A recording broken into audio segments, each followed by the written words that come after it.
Welcome to the UP Notable Books Club, brought to you by the Upper Peninsula Publisher and Authors Association. Mikel B. Classen has been writing and photographing northern Michigan in newspapers and magazines for over 35 years, creating feature articles about the life and culture of Michigan's North Country. A journalist, historian, photographer, and author with a fascination of the world around him, he enjoys researching and writing about lost stories from the past. Currently, he is managing editor of the UP Reader and is a member of the board of directors for the Upper Peninsula Publisher and Authors Association. In 2020, Mikel won the Historical Society of Michigan's George Follo Award for Upper Peninsula History. But I want to welcome you all to tonight's Zoom call with Mikel B. Classen, the author of Points North. Mikel, for those of you who don't know, is a pretty exciting author because he's the only one through year 2 who had 2 books nominated. Well, I shouldn't say nominated, 2 books awarded with the UP Notable Books recognition. Okay. And now this year that we've started year 3, Phil Belfie joins that special elite group of people who've had 2 books on the UP Notable Books list. So he is a celebrity and we have him tonight. Thank you, Mikel, for coming. He's muted himself. So I'm going to give you guys a little bit of, what's the word I'm looking for? We're going to take care of a little bit of business before we start. So this is a book that we did last year. I am not muted. And then we're going to be talking about Points North. And I'm hoping coming out. When does this book launch, Victor? It's out there a week ago. A week ago. This is Mikel's brand new book, True Tales, The Forgotten History of Michigan's Upper Peninsula. So we're hoping he gives us a little bit of a commercial for that one tonight. We just got it here at the library today. And a little bit of news about next month. Next month, as you know, we are going to be reading The Women of the Copper Country. And a lot of you need the book. And I thought, because our library is part of the Great Michigan Read program, they sent me lots and lots of these books. And I just thought I had more in the basement. Many of you wrote me last month and said, yeah, send me a copy. And I went to the basement and my box was empty. So I first tried to contact other UP libraries to see if other libraries maybe had a few extra, and they didn't. So today I called down to Detroit, and sure enough, they're going to send me 24 more copies.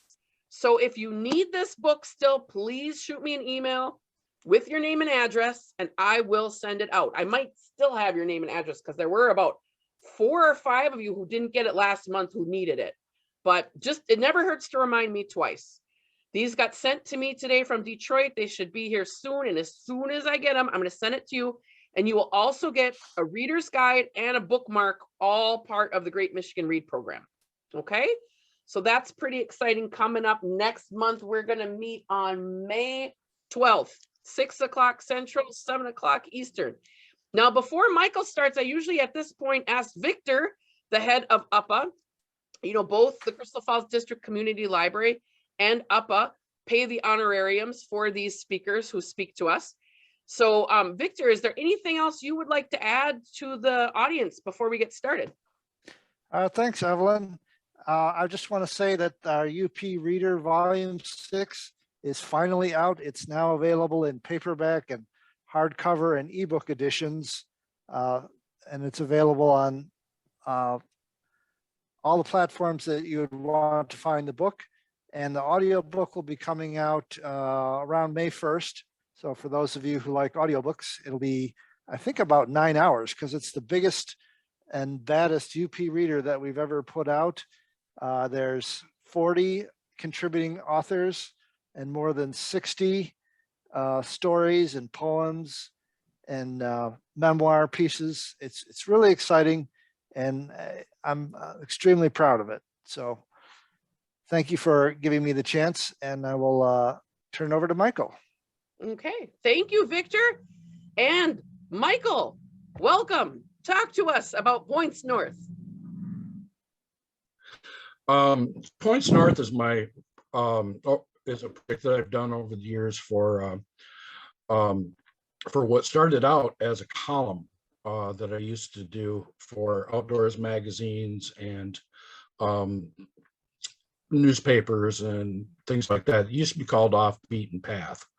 And what the editor that I had ended up selling the name Off the Beaten Path. So I had to come up with something new, and it ended up being Points North.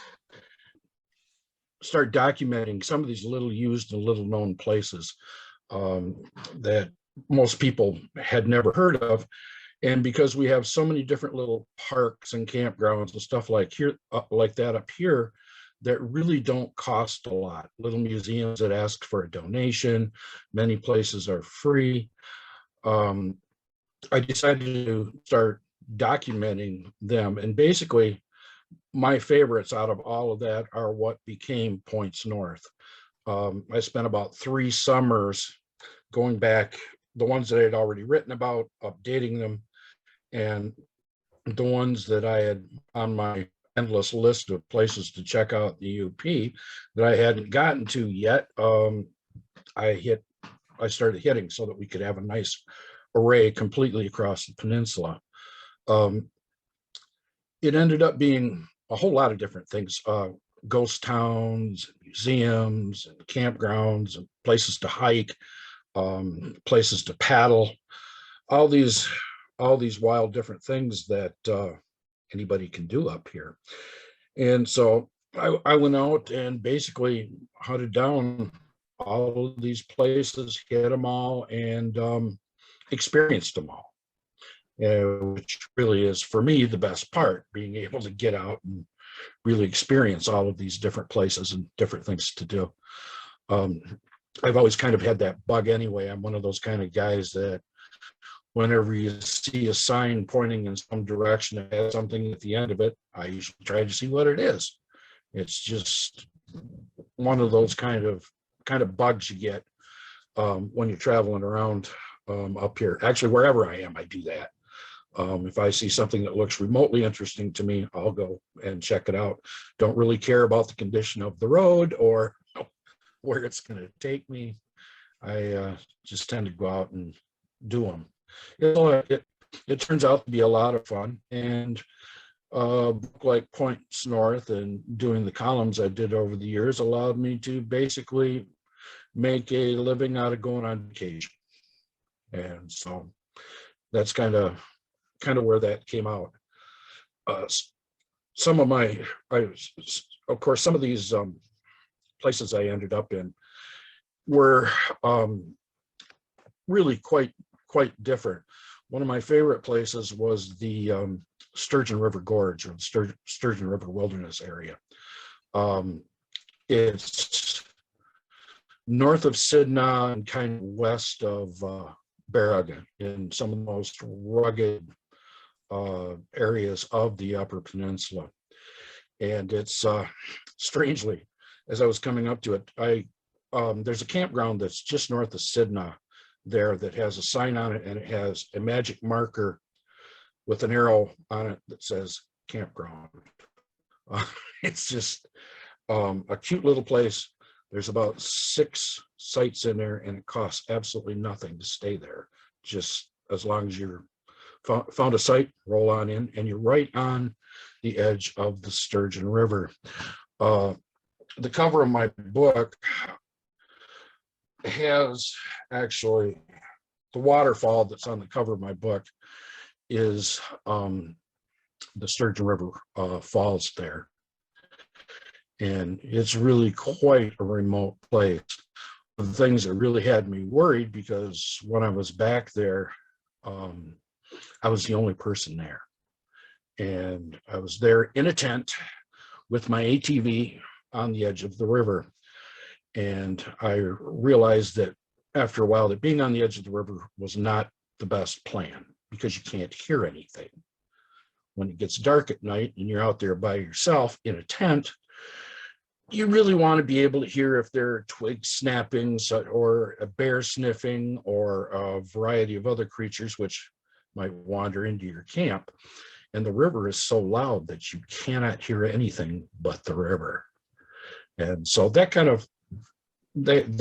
of experience sort of was interesting, to say the least. Through the whole thing, I was a little bit on edge, and usually I'm not that way when I'm out in the woods up there, but that region has cougar, black bear, wolves, all the wonderful big predators that the UP has to offer in one space. So I was always kind of watching with eyes in the back of my head, and always listening when trying to hear if something's moving around outside or down the way or whatever. It was a fascinating place to be. I really enjoyed it back there, but at the same time, it's reasonably dangerous, but it's wonderfully remote. And there are very, very few people that ever make it back to that part of the Upper Peninsula. There are signs there along the river that say, please don't try to paddle this or you will die. And I mean, essentially that's it. Death is imminent if you try to paddle this river. And not too long ago, I had an old friend who I worked with for quite a few years on the North Country Trail group that he was hiking back there at the Sturgeon River Falls, and that is where he died. He apparently slipped on the rock back there and fell down on the falls and was killed. And he's probably about 4 or 5 years older than I am, and he was out because he was the head of the North Country Trail group in the West End. He was a very, very prolific and well-seasoned hiker. So I'm really kind of surprised that happened to him, but it's quite a different place. When you get out there, you got the ground, you got the falls. There's a place called Silver Mountain, which a lot of people try to rock climb. When I was there was a stairwell going up it that was in pretty serious disrepair. And the U.S. Forest Service basically told me that they really weren't going to do much work on trying to repair it, since everybody was rock climbing the place anyway, that they thought the stairwell was becoming kind of moot. So, but it was really quite fascinating back there. One of the other discoveries while doing the book that and places I really kind of fell in love with was the old Victoria ghost town, which is over south of Ontonaghan by Rockland. Years and years ago, when they first started working on trying to restore this whole ghost town, I met the people, or the lady that really was running the organization. We've remained friends for all these years, and now I go over there annually because they have an arts and crafts show. And at the ghost town, it used to be an old copper mine, and in that ghost town, the North Country Trail runs through, and it actually goes past the cabins. There's some of them there. It goes past the cabins and then goes up a long hill up to where the mine head is, and through the hoist building. The hiking trail actually goes through the building, which is kind of fun. The view from up there is magnificent. There is what's left of the Victoria mine itself. It was a copper mine, and it is not far from where the famed, well-known Ontonaghan boulder sat.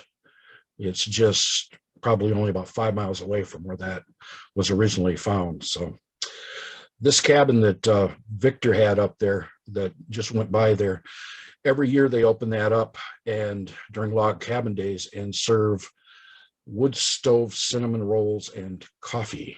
and do some reenacting and that sort of thing. But the place is completely open for people to go into and eat and check out how an old Finnish community used to live, because this is actually was former Finn community. They had a rather fascinating device there that was a gravity water pump that would shoot water up into the air to keep the mine dry, probably about 50 feet in the air, maybe 60. It was absolutely huge, and would freeze up in the wintertime. So they get these monster columns of ice and not there where it's where the Victoria Dam sits now, which is also kind of fun to go check out. So it's one of the more interesting places, but it's a very, very different type of ghost town than the one we're all familiar with, which is Fayette. The type of the way the logs are constructed in these stuff are really very, very of the Finnish did it. There's that kind of dovetail notching in the cabins are how you can identify whether it was a Finnish cabin or not. The different cultures that came here from Europe had different styles of building, which they brought along with them, of course. And so, but it really is it's a really neat place to visit. It's completely off the beaten path. You have to want to go there to get there. And it's a taste of the very, very early days of the Upper Peninsula. One of the other places that I really, really like to recommend that's in the book and talk about is also the Ojibwa Museum that is in St. Ignace. It's a museum completely devoted to Native Americans in not only St. Ignace, but the Upper Peninsula. They have different migration diagrams and things like that of where our indigenous natives came from, or how they believe, what they believe they came from. It's one of those places that I've tried to talk people into going and seeing before they go to like Mackinac Island and Fort Mitchell, Mackinac, and all that, so that they understand the history and the background of what came before the Europeans, and it helps also to understand what they encountered at the time, going back to Father Marquette and the early Jesuit explorers. On the other side of the museum there is Father Marquette's grave. His body was supposedly retrieved from where it lay down by Milwaukee, Wisconsin, where he passed away and was buried by the natives. Some of the Jesuits at St. Ignace natives went down supposedly and retrieved the body and buried them right there near where the Ojibwa Museum is now. And there's a Father Marquette memorial there over where he supposedly is buried at this point. There's a lot of controversy over whether it is really the actual body of Father Marquette, or it's just people just believed that it was, and have gotten not necessarily the one. So it's kind of an interesting story. So it's kind of fun to go check out. The museum, though, is really well done. It's really worth going into, and it certainly displays the early indigenous life in the Upper Peninsula and the Great Lakes. So it's one of those places I really, really lot of people to go to, and it's right there when you come across the bridge. There's the grave. All right, So here it comes. anyway, some of the other places in here include different little local campgrounds, like Monaco Lake, which is right here near in the Sioux, or actually in Brimley, and it's a U.S. Forest Service campground and lake, and it's right at the base of Mission Hill, which is not far from the casinos and the campers and all that, but it also is not far from where the Native American burial ground is, on top of Mission Hill, which also has the burial ground for the shipwreck of the Myron. There were a lot of the Myron. His story is actually in my new book, and it's has to do with it was a ship collision, and all the sailors were lost, and they were found along that shoreline, basically frozen in the ice. And they had to be taken out and were buried in one large grave on the top of Mission Hill. And Mission Hill is one of the nicest overlooks in the eastern UP. It shows all of the St. Mary's River and Monaco Lake and Spectacle Lake. It's really just absolutely beautiful over there. Some of the other places that are in the book that are a little bit different is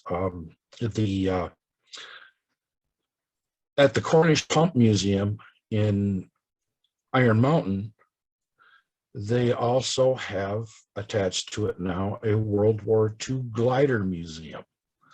The World War II gliders were planes that were made there in Kingsford, and they rebuilt the Ford plant in Kingsford to create these planes, and very, very few of them survived landing, which really doesn't give you a lot of faith in going in those planes.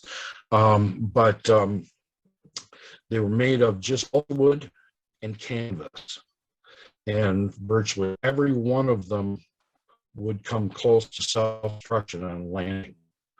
A lot of the guys that were in them died before they even got a chance to get out and fight, just from these gliders. But they were quiet. They could drop men in behind enemy lines in World War, and it was you can they are very, very, very flimsy. I just was absolutely amazed at this. But this little secondary museum that they got is, as far as I know, this is the only one that I have ever seen anywhere. And they have one of the only surviving gliders inside the museum, and it's really quite interesting. It's also very, very unique. There it is. That's one of the gliders, and like I said, they were so light. I went over and took a peek at them, and they basically are hardened canvas, and that's all that is there. And that one is one of the only gliders left in ones. I saw a show a while back where some archaeologists were over in Europe trying to find bits and pieces. One of the other interesting experiences that I had while I was doing this was a place. There's a place in there called the Tioga Pathway, and it's because of what happened here, is one of the reasons that I wrote the book. The Tioga Pathway is near Dearton. It's right on the Laughing Whitefish River, And what this is it's a pathway that goes through a once upon a time ghost town. The town was Tioga, and it was right there on the Laughing Whitefish River. And as you walk along through the woods, there are, of course, interpretive signs there that basically tell you what the history of the town. Right. It has all the, it has these interpretive signs, which have had, they've had a lot of wear to them over the years, and they're starting to need the place is starting to need some work. But the first time I went there was about 26 campsites there, along with this hiking trail, this wonderful interpretive trail. Now there are no campsites, and the trail is becoming, shall we say, rather run over and in disrepair because there isn't getting any maintenance on it. Now, it's one of those kind of things that really sort of got me thinking really hard about when I was writing Points North, the idea that a lot of these places, though they're little known, you go there and you think to yourself, wow, I really don't want to have to write about this because this is such a beautiful place. You don't want a lot of people back here. But that breeds what happened at Tioga. The campground is gone. The trail is getting overgrown. And it goes back to the idea that if we don't start letting people know that they're out there, if we don't start doing a little bit of that, then we lose them. If the state or the feds or whatever who is control of this park or these places, local governments, if people aren't visiting them, they're going to take them away because they have to be having some type of use for them to want to put any money and time into them. And so one of the ideas behind Points North was to start getting word out about some of these places so that when we do go back to them, we don't lose them. It's something that, I'm starting to see in quite a few different places. When I first did the piece that's in Points North on Brevoort Lakes, there were 3 campgrounds there, 2 on one lake. One is now gone, and it's down to where there are 2 campgrounds there. They were, since they weren't being used, now we have what I'm kind of laughingly calling ghost campgrounds. I've come across several of them now, and it really goes back to the idea that if we aren't making some use out of them, we won't have them. So that's part of why I do what I do with Points North and trying to get word out about a lot of these different types of places. Is, because I have people come up to me all the time and say, why'd you tell them about that? Why'd you tell them about that? Well, so that you can still go back to it. And that's really been kind of my mantra about a lot of this stuff, is we want these places to be there. We want them out there. And again, if we don't do something with them, they won't be. And we have, between all of the different little state forest campgrounds, U.S. Forest Service campgrounds, little hiking areas, waterfall walks, all these different things. We literally have, actually, I think there's 35 in Chippewa County alone of those little types of campgrounds and places. And they're like that from one end of the UP to the other. All these little bitty wonderful places back in remote areas that if we don't use them, they're all in danger. And, some of them are extraordinary. There's a place over in Munising. This is not in Points North. It's something I'm working on currently. It's a place called Cousino Lake, Gemini Lakes, and Canoe Lake. And they're out just south of Pictured Rocks in the middle between Grand Marais and Munising. And when you get out there, Some of these campsites have like about 30, and then there's Canoe Campground, which has 3. That's it, just 3 campsites. And it's probably the least used one of the bunch. But at the same time, it's also the nicest, the most private, and it's one that I'd like to see stay there, because it is, it's an extraordinary little campground. And it's, these small numbered places that I feel are in danger of, being lost. So anyway, enough of that on that soapbox. Do we have any questions at this point at all?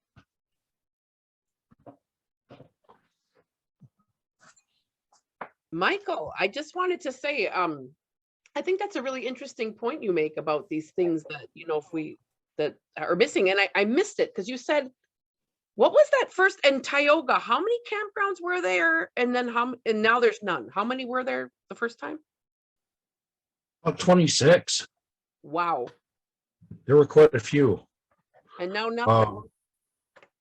Right. It's just the pathway now. Jeez. The pathway is still there and you can still walk that, but the actual ability to camp there is completely gone. They took it all out.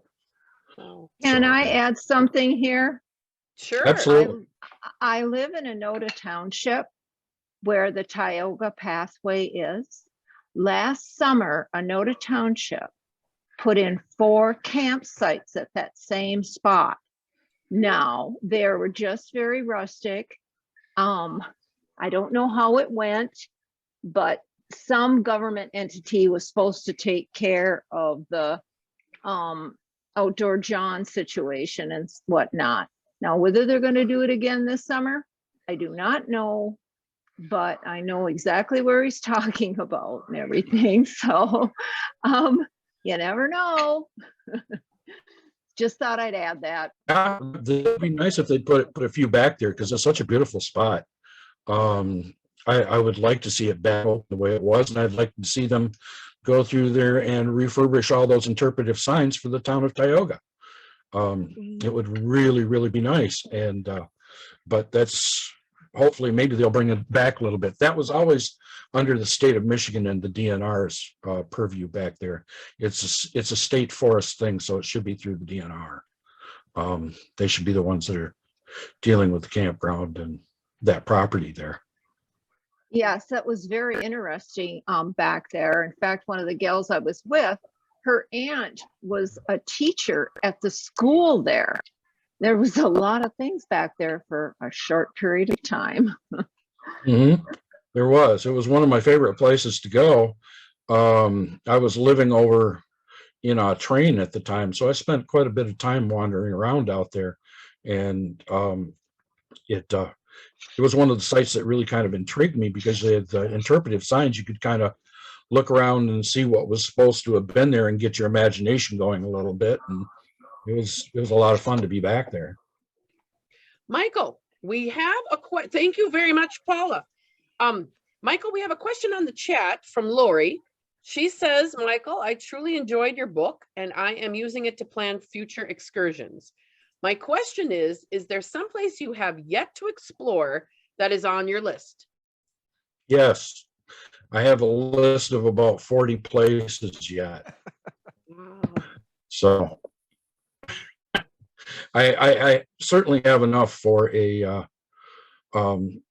places listed to do another book. Yeah. Points North 2, TOO. But yeah, there's a few places I'm really looking at getting back into. I just wrote something up on the Estevan Pines, which is up in Copper Harbor. It's an absolutely beautiful area of old growth white pines that they struggled for years to save up there from the loggers, and it's absolutely a beautiful walk. I just posted something on the Ontonaghan Falls, which I went back to while I was over by Ontonaghan. I want to get out to a place called Lime Island, which is here in the St. Mary's River. It used to be there used to be a village out there, and it is now basically a state park. It's all public land in the entire island. But I'm told a lot of the ruins have been removed. And so it's going to be interesting to check out. I will probably end up going out there, spending a couple of days, and then trying to retrace a history of the island itself at the same time. That's what I've had on my list for quite a while. One of the other ones I want to do is go up to a place called Big Eric's Bridge, which is north of Lance by a little town called Skaney. And that's another real remote wilderness area. But one of the stories that I did in True Tales, the new book, there's a railroad grade that they built from Champion that runs all the way up to that area. And I want to be able to get back and explore that old railroad grade.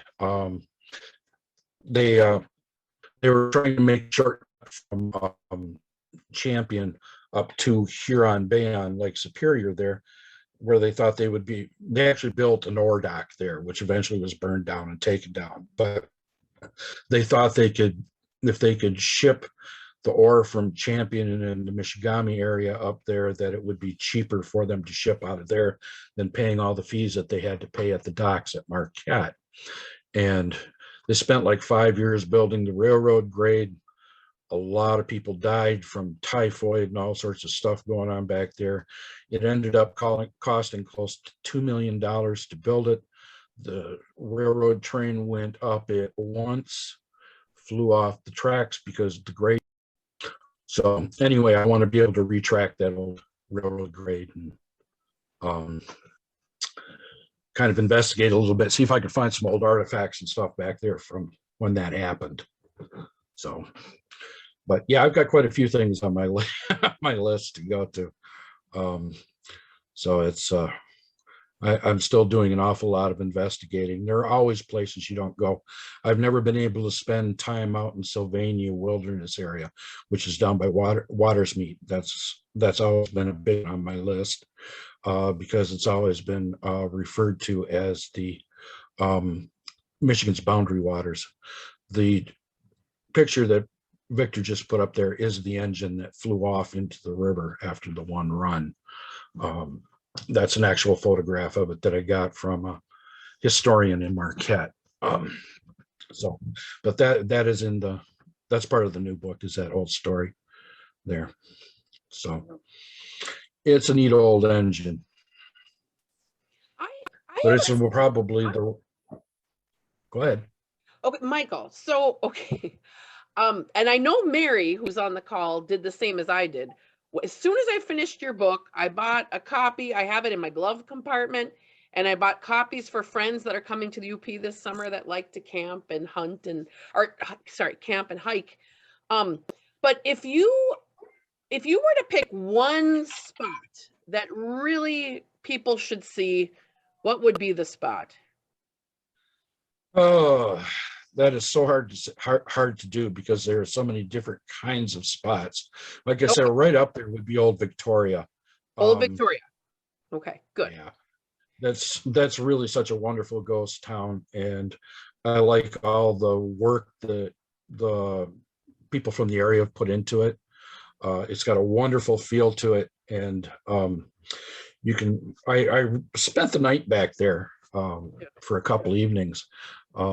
And I was able to sit down by the dam during the night and got all this wonderful mist and stuff coming up out of the dam, and with the lights. It actually looked like it was a pool of molten lava by the time it was done.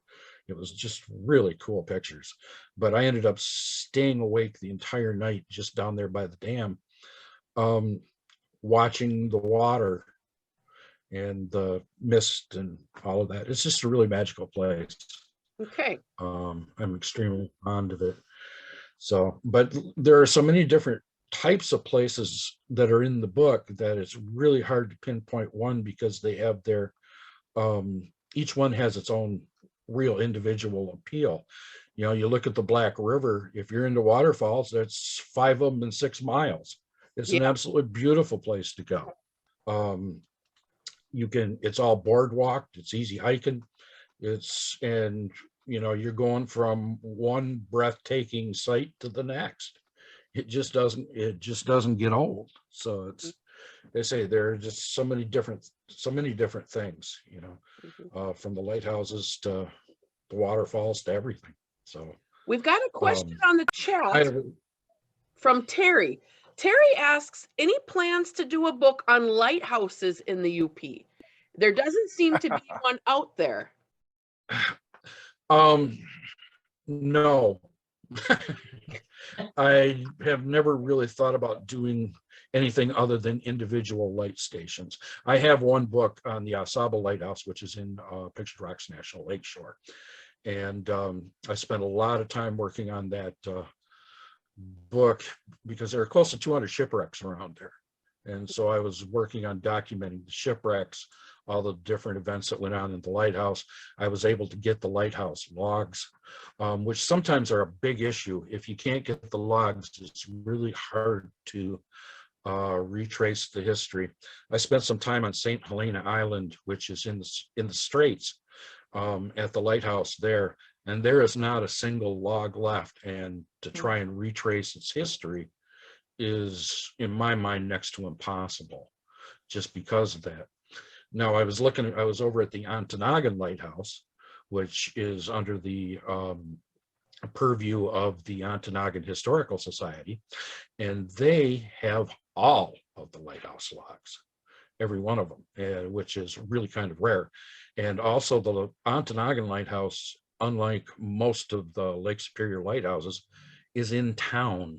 It's not out somewhere where it's completely isolated. And so it would have a really different type of history than something like Asaba, where once the lightkeepers were dropped off there, they were kind of stuck there until somebody would provision them or whatever. They were so remote, or like the lighthouses on Isle Royal or some of these other places. So, but to do one,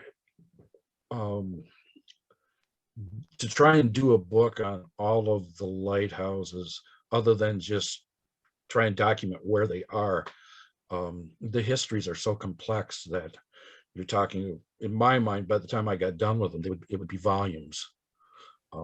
There's just so many different things that go on at them, and I wouldn't be able to just stop with skipping over everything. I'm just one of those kind that once I start digging into it, you're going to get the whole thing or nothing. So we have another question on the chat. Now, this is from Vanessa. She's been popping in and out. She's a young mother kind of in my area here. And her first question is, what is the strangest thing you've encountered while traveling in the UP? People. I believe that. It does tend to work. Hi, Michael. I have my kids. I'm trying to get them bathed and everything, but I have my camera off because they're running around. But I just want to say hi. I'm Vanessa. I asked the question, so thank you. You're welcome. So people, have you ever ran into anyone like in the middle of nowhere? Like, oh yeah. And what was your experience with that, and what were they like? Like, what was the strangest thing you've ever dealt with? Well, I do a lot of hiking in the Porcupine Mountains, which is really always an extraordinary experience, no matter where I do it and who I run into and all that thing. And I was walking across what's known as the escarpment up there. It's what you're on top of when you view Lake of the Clouds is the escarpment. And I was actually hiking the length of it. And I came across this hippie out there wandering along, and we kind of stood there for a few minutes and sat and chatted, and we kind of kicked back and enjoyed the scenery, and then took off and went both of our own directions. About 4 years later, when I was in Marquette, I was at this poetry thing that a friend of mine put on. We were working together on what was called the Great Lakes Poetry Society at the time. And anyway, he invited this poet in and to do a recitation at the local coffee shop. And when he got there, he kind of walked up to me and says, "I know you." And I'm like, "Oh yeah?" He says, "Porcupine Mountains, the escarpment." And I'm like, "Yeah, got it." We ended up remembering each other just from that little encounter out in the middle of absolutely nowhere, and seeing each other years later. It was kind of bizarre, kind of cool too. Yeah, for sure. For sure. Her other question is, I think, a nice one, especially for her and I, and maybe Mary, those of us living in the Iron County. But she wanted to know, she lives just north of Amasa. What is your favorite thing to see in our area over here? I know you covered Fortune Lake, the Fortune Lake State Park there, and Biwabik State Right. Park and Pentoga, but any other favorites? Well, certainly Caspian. Oh, yes. The museum there at Caspian is just, you could spend weeks in there and not see everything. It's an incredible place. I also did something on Pentoga Park, which is there near Caspian too. So, Right. But Pentoga Park, I thought, was really kind of a neat place. It's got a nice, neat background with, having been a native village there, and so I liked that. But that's I'm always looking for different stuff over that way too.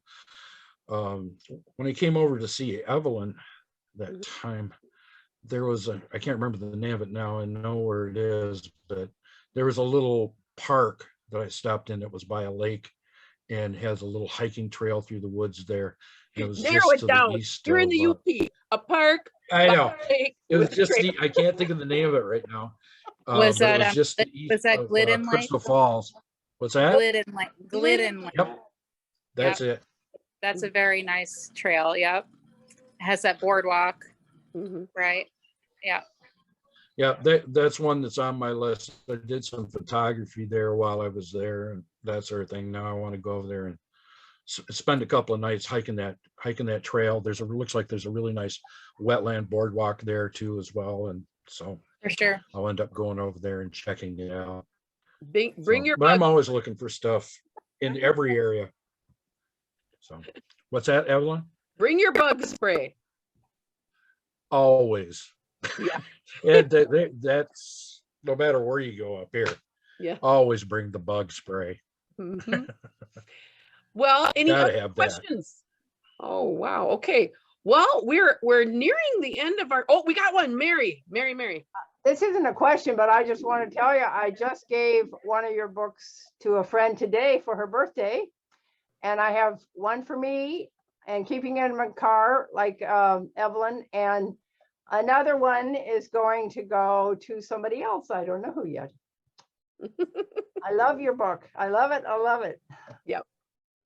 Yeah, it's great because I think, like, I haven't been to all these places that you talk about, but I have been to, like, the Iron County Museum and Pentoga Park and Biwabik State Park, and I know how neat they are. So then you start thinking, wow, all these places are probably equally as neat. They're their own little treasures and their own little private parts of the UP. And, I want to explore. I think it's a great book that way. It's really cool. Yeah, I'd like to add that, Mike, you lead a very interesting life. Yeah, we'd gone on a hike from we hiked from Munising to Grand Marais through Pictured Rocks. Myself, a friend of mine from Grand Marais named Dave Beckwith, Jane and her daughter. That was really quite a hike and a lot of fun. We had a really good time and got to see some really neat stuff. Oh, so. Thank you. Do you want to give a quick commercial for your new book? Yeah, the new book, True Tales, is really quite a project for me. Again, it's one of those kind of things that I've spent quite a few years doing the research on. It's full of different sort of lost, little known incidents from across the UP. Such as the guy on the cover, who is Ryman Halsey, the guy who went around claiming he was Black Bart and robbed a stagecoach near Lake Gogebic and became a UP notorious outlaw. And he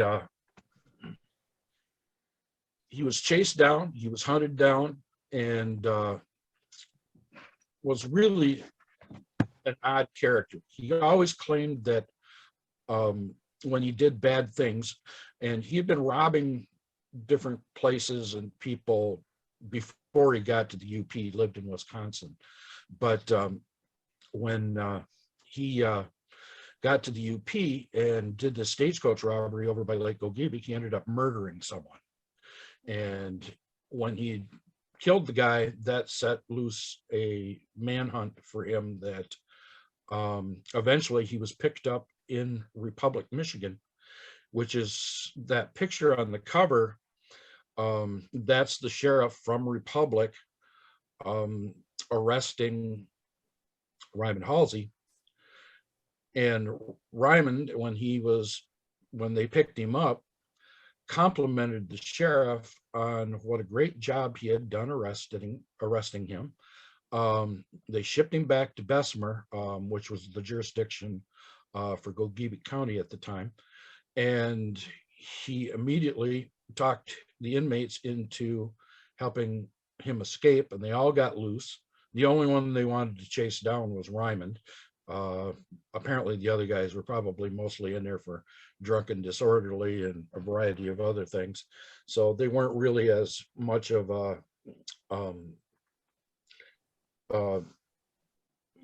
catch as Ryman was. So they got the dogs loose and set out on a manhunt for him, got him back again, sent him to prison in Marquette, where again he decided to make an escape attempt.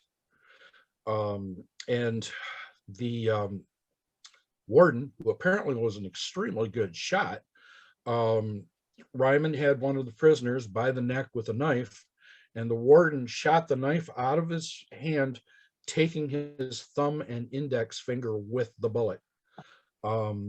So he ended up only having 3 fingers left on that hand, but the warden had had enough of him, sent him to Ionia prison, and which is basically a mental health facility in lower Michigan, for those that don't know. And while he was there, they did an operation on his head and found out that he indeed had a blow to the head and had a piece of bone pushing on his brain. So they fixed that, and when he came back, he was a model prisoner. He was he got interested in photography, became the official prison photographer, went to work on the prison newspaper, and had started doing a thing which we're all really familiar with today. He started Marquette Prison doing face and side views of a mugshot. They had never done that before. The most pictures they had of these criminals were like what you see on the cover of the book. And so he basically invented the idea of what we consider the traditional mugshot now. And anyway, when he got out of prison, he went to start a photography studio in Marquette. Marquette wasn't having anything to do with him and basically ran him out of town because of his past. But he went out towards Yellowstone and out west and became a very well-known photographer out there. A friend of mine sent me a note the other day who lives in Marquette. His name's Jack Dio. He has Ryman's actual camera now. He found it somewhere. Somebody sold it to him. So he actually has his old Marquette camera and the Marquette business cards and all of that. Anyway, Ryman ended up, after photographing out west and stuff, got himself a house on Captiva Island in the Sanibel Islands in Florida, lived for about 25 years, eventually died as an old man. The question became at the time was how he was actually able to live those 25 years on Captiva Island when he didn't make any money. There was, of course, a lot of rumors going around that he had stashed a lot of his ill-gotten gains from the early days, went and got them where he had stashed them or buried them or whatever, and used it to live out the rest of his life. So he's a real interesting character. I really got quite a chuckle out of him. So, but that's just one of the stories that's in True Tales.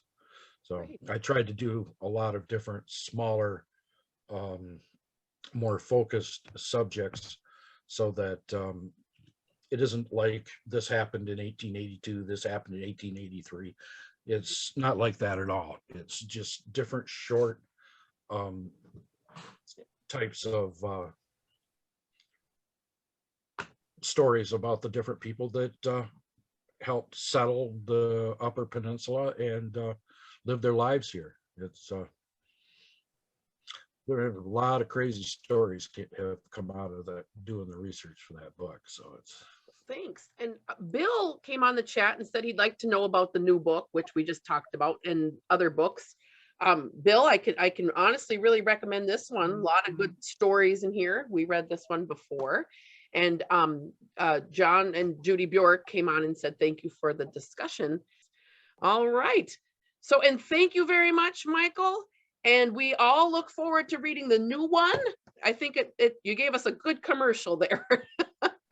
And everybody have a wonderful night. And the new people that were... You've been watching the UP Notable Books Club, brought to you by the Upper Peninsula Publisher and Authors Association. To join or for more information, please visit us at www.uppa.org or www.upnotable.com.